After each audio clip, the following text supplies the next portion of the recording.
Fatbiking, the Newfoundland Trailway.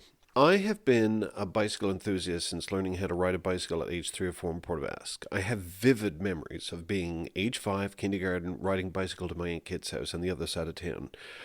A route which was partially on the TCH at the time. That's the nature of free-range kids of the early 1970s. When I moved to university in 1986, I got out of riding bicycle. I didn't have anywhere to store it on campus or in my dorm room. I didn't know at the time, but disengaging in any activity will lead to atrophy of muscles. This can happen as quickly as 2 weeks. So as an adult, getting settled, raising a family, buying a house, having storage for a bicycle, I got back into it. In July 2020, after training on the TCH east of Deer Lake during the COVID pandemic, I went the furthest ever on my high-speed bicycle. I got as far as Goodyear's Cove. That's 126.3 kilometers from Deer Lake heading east. That trip ended emotionally as I got 3-inch wood screw in my rear tire and didn't have the proper gear to fix it at the time. My wife's into running, and despite my being deflated at the flat tire experience, she recommended that I recuperate and try it again in a few days. I did just that and managed to get all the way to Badger after 3 days of rest. That's 183 kilometers. That became my new distance record in one day. After a night's rest in sunny restaurant and motel in Badger, I got to Gander the next day. That's halfway to St. John's. Now I knew that it was possible for me to get from Deer Lake to St. John's in just 4 days. Wow. Unfortunately, the weather turned nasty in Gander, which sometimes happens in Newfoundland, and I was faced with 5-7-degree temperatures and drizzle.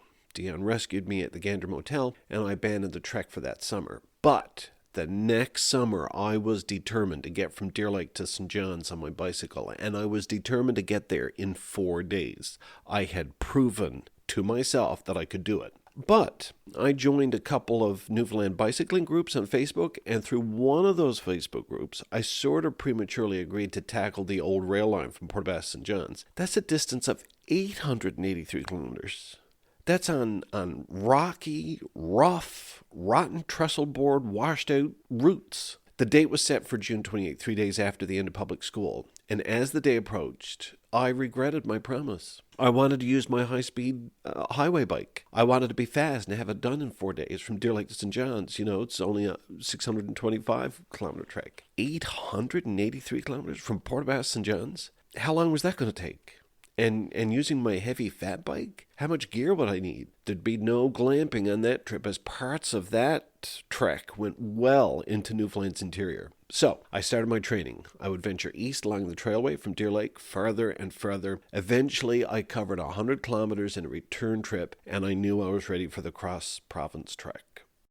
We got up early and left from downtown Port Basque. Dad asked if we wanted to ride up there, and I said, if I can't make it to the end of Port Basque, I'll never make it across the island. It was sunny at the start, even when we posed for pictures at the Railway Museum. It was nice, but as we rounded the corner to Grand Bay West, it grew overcast. At Long Gray, just past Edna's tea room, my rear fender lost a bolt. It was a key bolt that had kept the fender up on its post. Now the fender had sagged and was rubbing the tread on my fat bike tire. I had to stop and fix it. It felt like a bad omen. Then, as we approached the sand dunes at Cheeseman's Provincial Park, the misty rain really started to come down. We had to stop again to don our rain shells, but that extra layer kept me warm, and I continued on at my slow pace. I never really attempted to push myself more than 10 kilometers per hour the whole trip, despite being from Port Basque. I'd never taken this route to Cheeseman's Park before, but I recognized all the intersections that I frequented as a child growing up there. Before long, we're going through Cape Ray. The alders encroached here, and the potholes are long, deep, and muddy.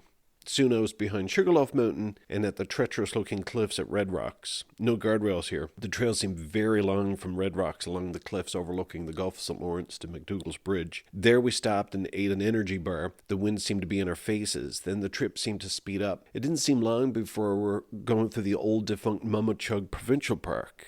Next thing, to my surprise, we're stopping to take pictures at St. Andrew's Trestle. The journey up through Tompkins was very beautiful until we got to a curiously challenging hill near the TCH. I guess the upgrades to the TCH covered over the old rail line, and this bit of fill was put there in haste. Next, we're shopping for food at Mountainside General Store. We used to call it Walt Gales back in the 70s. Hasn't changed much since then. We got back on the trailway, and I was looking forward to seeing the Cowderoy River, which I knew very well. My grandparents had a summer cottage in South Branch, and I spent my holidays there as a boy. Trailway. The area around Overfalls was superb. The Trailway widens into a first-class dirt road. This follows the Cadroy River right up to Mollychicknick Brook. At that point, the railway goes back to more of a narrow ballast path. Then we headed over a long bog, we passed Dan McIsaac's, and I anticipated South Branch, but we shot through South Branch rather quickly. It wasn't long before we were over the trestle there and up into another bog between North Branch and South Branch rivers. The familiar parts that I frequented as a boy went by in a flash. We passed a few houses at Wesley and over the trestle at North Branch. The view of North Branch River down over the bank on the right was beautiful. They took out the old overpass years ago, so the detour was not clearly marked and we got a little bit lost. We ended up on the TCH looking for a dirt road that would get us back on track. Luckily, I am familiar with the area. It wasn't too long before we found our way. The trailway is surprisingly close to the TCH here, and the approach to Cadroy Pond was spectacular. I couldn't take any pictures because my Pixel 4 was telling me that there was water in the charging port. Every time I looked at my phone, the battery was less and less. The trees here are very big, arguably the biggest on the trailway. Cadroy Pond was also very long. By this point, the sun was back out in full and we're getting pretty warm. The track follows a big turn toward the left and we went under the TCH. Then we started climbing and I got quite slow and tired. But eventually the elevation leveled out and we started our descent into Loch Leven. This was all new to me. I didn't know about this deep valley or where we might emerge, but emerge we did at Loch Leven.